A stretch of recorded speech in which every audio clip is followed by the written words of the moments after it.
നിയമസഭയിൽ ഇന്ന് തയ്യാറാക്കിയത് അനീഷ് ഐലം, ലേഖകൻ ജന്മഭൂമി തിരുവനന്തപുരം. അവതരണം അക്ഷയ് ഷാജി. മുഖ്യമന്ത്രി വി ഡി സതീശന്റെ നേതൃത്വത്തിലുള്ള 16ാം കേരള നിയമസഭ പ്രാബല്യത്തിൽ വന്നു.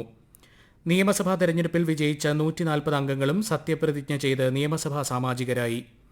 ബിജെപിയുടെ 3 അംഗങ്ങൾ പുതിയ പ്രതിപക്ഷ കക്ഷിയായി എത്തിയതും സ്പീക്കർ തെരഞ്ഞെടുപ്പിൽ മത്സരിച്ചതും സഭാചരിത്രത്തിൽ പുതിയ ഏടെഴുതി ചേർത്തു. കേരള നിയമസഭയുടെ 25ാമത് സ്പീക്കറായി നിയമസഭയിലെ പരിണതപ്രജ്ഞനായ അംഗം തിരുവഞ്ചൂർ രാധാകൃഷ്ണനെ തെരഞ്ഞെടുക്കുകയും ചെയ്തു. 16ാം കേരള നിയമസഭയുടെ ആദ്യ സമ്മേളന ദിനമായ വ്യാഴാഴ്ച 139 അംഗങ്ങളും അമ്പലപ്പുഴ അംഗവും പ്രോറ്റം സ്പീക്കറുമായ ജി സുധാകരന് മുമ്പാകെയാണ് സത്യപ്രതിജ്ഞ ചെയ്തത്. സത്യപ്രതിജ്ഞാ ചടങ്ങ് രാവിലെ 9 ആരംഭിച്ചു. അക്ഷരമാല ക്രമത്തിലാണ് അംഗങ്ങൾ സത്യപ്രതിജ്ഞ ചെയ്തത്. കളമശ്ശേരിയിൽ നിന്നും വിജയിച്ച ഫിഷറീസ് മന്ത്രി വി അബ്ദുൽ ഗഫൂർ ആദ്യവും വടക്കാഞ്ചേരിയിൽ നിന്നുള്ള സേവ്യർ ചിറ്റർപ്പള്ളി അവസാനവും പ്രതിജ്ഞയെടുത്തു. ബിജെപിയിൽ നിന്ന് ചാത്തന്നൂരിൽ നിന്നും വിജയിച്ച ബി ഗോപകുമാറാണ് ആദ്യം പ്രതിജ്ഞ ചെയ്തത്. 64ാമതായി കഴക്കൂട്ടത്ത് നിന്നും വിജയിച്ച വി മുരളീധരനും 83ാമതായി നേമത്ത് നിന്നും വിജയിച്ച ബിജെപി സംസ്ഥാന പ്രസിഡന്റ് കൂടിയായ രാജീവ് ചന്ദ്രശേഖറും പ്രതിജ്ഞയെടുത്തു. മന്ത്രിമാരിൽ പി.സി. വിഷ്ണുനാഥായിരുന്നു അവസാനം പ്രതിജ്ഞ ചെയ്തത്. യു.ഡി.എഫ് അംഗങ്ങളിൽ 5 പേർ സ്രഷ്ടാവിന്റെ നാമത്തിലും ഒരാൾ സർവേശ്വരന്റെ നാമത്തിലും 91 പേർ ദൈവനാമത്തിലും സത്യപ്രതിജ്ഞ ചെയ്തു. എൽ.ഡി.എഫിൽ നിന്നുള്ള 34 പേരും യു.ഡി.എഫിൽ നിന്നുള്ള 8 പേരും സഗൌരവം പ്രതിജ്ഞയെടുത്തു.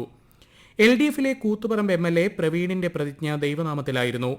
കോൺഗ്രസ് നേതാക്കളായ മാത്യു കുഴൽനാടൻ, കെ മുരളീധരൻ, രമേശ് ചെന്നിത്തല, രമേശ് പിഷാരടി, മുസ്ലിം ലീഗിന്റെ ഫൈസൽ ബാബു, കെ.ഡി.പി നേതാവ് മാണി സി കാപ്പൻ എന്നിവർ ഇംഗ്ലീഷിലാണ് സത്യവാചകം ചൊല്ലിയത്. Manjeshwaram MLA AKM. അഷ്റഫ് കന്നഡയിലും ദേവികുളം എം.എൽ.എ എഫ്. രാജ തമിഴിലുമാണ് സത്യവാചകം ചൊല്ലിയത്.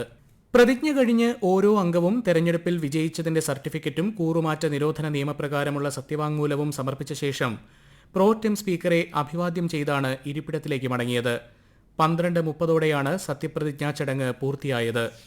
ഇന്ന് രാവിലെ 9 സ്പീക്കർ തെരഞ്ഞെടുപ്പ് ആരംഭിച്ചു. ഡയസിലെത്തിയ പ്രോറ്റം സ്പീക്കർ ജി സുധാകരൻ സ്പീക്കറുടെ തെരഞ്ഞെടുപ്പ് പ്രഖ്യാപിച്ചു.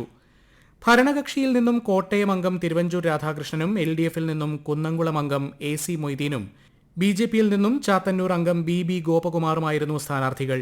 ചരിത്രത്തിലിതാദ്യമായാണ് കേരള നിയമസഭയിൽ സ്പീക്കർ തെരഞ്ഞെടുപ്പിൽ ബി.ജെ.പി മത്സരിക്കുന്നത്. 3 സ്ഥാനാർത്ഥികളുള്ളതിനാൽ ബാലറ്റ് വോട്ടിംഗിലൂടെയാണ് സ്പീക്കറെ തെരഞ്ഞെടുത്തത്. 3 സ്ഥാനാർത്ഥികളുടെ പേര് രേഖപ്പെടുത്തിയ ബാലറ്റിൽ ആർക്കാണോ വോട്ട് ചെയ്യേണ്ടത് അതിനുനേരെ പേന കൊണ്ട് ഗുണന ചിഹ്നം രേഖപ്പെടുത്തണമെന്ന് റിട്ടേണിംഗ് ഓഫീസർ കൂടിയായ പ്രോറ്റം സ്പീക്കർ നിർദ്ദേശിച്ചു. ഇരിക്കുന്ന സീറ്റിന്റെ ക്രമത്തിലായിരുന്നു വോട്ടെടുപ്പ്. ആദ്യം മുഖ്യമന്ത്രി വി ഡി സതീശനും അവസാനം മന്ത്രി മോൻസ് ജോസഫുമാണ് വോട്ട് രേഖപ്പെടുത്തിയത്. റിട്ടേണിംഗ് ഓഫീസറായതിനാൽ താൻ വോട്ട് രേഖപ്പെടുത്തുന്നില്ലെന്ന് പ്രോറ്റം സ്പീക്കർ അറിയിച്ചു. തുടർന്ന് യു.ഡി.എഫിൽ നിന്നും അൻവർ സാദത്ത്, എൽ.ഡി.എഫിൽ നിന്നും സി.കെ. ഹരീന്ദ്രൻ, ബി.ജെ.പിയുടെ വി മുരളീധരൻ എന്നിവരുടെ സാന്നിധ്യത്തിൽ നിയമസഭാ സെക്രട്ടറി വോട്ടെണ്ണൽ പൂർത്തീകരിച്ചു. 139 പേർ വോട്ട് രേഖപ്പെടുത്തിയതിൽ തിരുവഞ്ചൂർ രാധാകൃഷ്ണന് 101ഉം എ.സി. മൊയ്തീന് 35ഉം ബി.ജെ.പിക്ക് 3 വോട്ട് ലഭിച്ചു. ഏറ്റവും കൂടുതൽ വോട്ട് നേടിയ തിരുവഞ്ചൂരിനെ സ്പീക്കറായി പ്രോറ്റം സ്പീക്കർ പ്രഖ്യാപിച്ചു.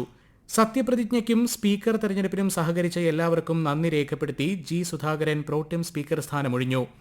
തുടർന്ന് മുഖ്യമന്ത്രിയും പ്രതിപക്ഷ നേതാവും ചേർന്ന് പുതിയ സ്പീക്കറെ ഡയസിലേക്ക് എത്തിച്ചു. തുടർന്ന് മുഖ്യമന്ത്രി വി ഡി സതീശൻ പുതിയ സ്പീക്കറെ അനുമോദിച്ച് സംസാരിച്ചു. 50 വർഷത്തിലധികം നീണ്ട രാഷ്ട്രീയ പ്രവർത്തനത്തിന്റെയും 3.5 പതിറ്റാണ്ടിന്റെ പാർലമെന്ററി അനുഭവങ്ങളുടെയും പാരമ്പര്യത്തോടെയാണ് തിരുവഞ്ചൂർ രാധാകൃഷ്ണൻ നിയമസഭാ സ്പീക്കറാകുന്നതെന്നും ഒരു നിയമസഭാ സാമാജികൻ എങ്ങനെയാകണമെന്നതിന്റെ ഉത്തമ ഉദാഹരണമാണ് തിരുവഞ്ചൂർ രാധാകൃഷ്ണനെന്നും മുഖ്യമന്ത്രി പറഞ്ഞു. എങ്ങനെ നിയോജക മണ്ഡലത്തിൽ പ്രവർത്തിക്കണമെന്നതിന്റെയും നിയമസഭയിൽ പെരുമാറണമെന്നതിന്റെയും റോൾ മോഡലാണ് തിരുവഞ്ചൂർ എന്ന് പറഞ്ഞ മുഖ്യമന്ത്രി താൻ തിരുവഞ്ചൂർ നയിച്ച പദയാത്രയിൽ മുദ്രാവാക്യം വിളിച്ചതും ഓർത്തെടുത്തു.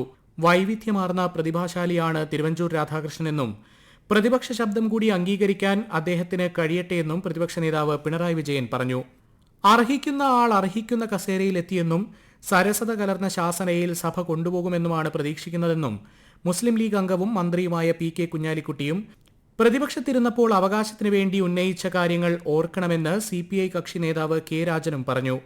തെരഞ്ഞെടുപ്പിൽ ജനങ്ങൾ ആഗ്രഹിക്കുന്നത് ഒരു മാറ്റമാണെന്നും അവർ പ്രതീക്ഷിക്കുന്നത് ചർച്ച ചെയ്യാനും അവർക്കൊരു മികച്ച ഭാവി സൃഷ്ടിക്കാനും ഒരുമിച്ച് നിൽക്കണമെന്നും ബി.ജെ.പി അംഗം രാജീവ് ചന്ദ്രശേഖർ പറഞ്ഞു.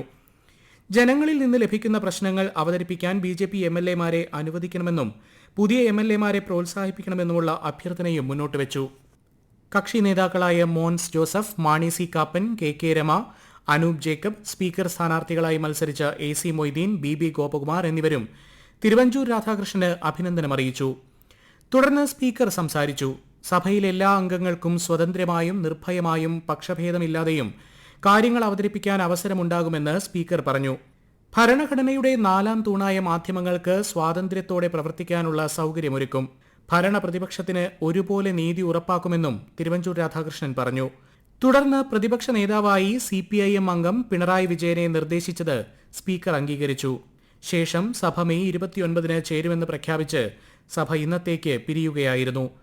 മെയ് 29-ന് ഗവർണറുടെ നയപ്രഖ്യാപന പ്രസംഗവും ജൂൺ 1 മുതൽ 3 വരെ നയപ്രഖ്യാപന പ്രസംഗത്തിന് നന്ദി രേഖപ്പെടുത്തുന്ന പ്രമേയത്തിൽ ചർച്ചയും നടക്കും. ഡെപ്യൂട്ടി സ്പീക്കർ തെരഞ്ഞെടുപ്പും ഈ കാലയളവിൽ നടക്കും. 10 വർഷമായി ഭരണപക്ഷത്ത് ഇരുന്നവർ പ്രതിപക്ഷത്തേക്കും പ്രതിപക്ഷം ഭരണപക്ഷത്തേക്കും മാറിയതോടെ വലിയ രാഷ്ട്രീയ ചർച്ചകൾക്കാവും സഭ വരും ദിവസങ്ങളിൽ സാക്ഷ്യം വഹിക്കുക. നിങ്ങളിപ്പോൾ കേട്ടത് നിയമസഭയിൽ ഇന്ന്.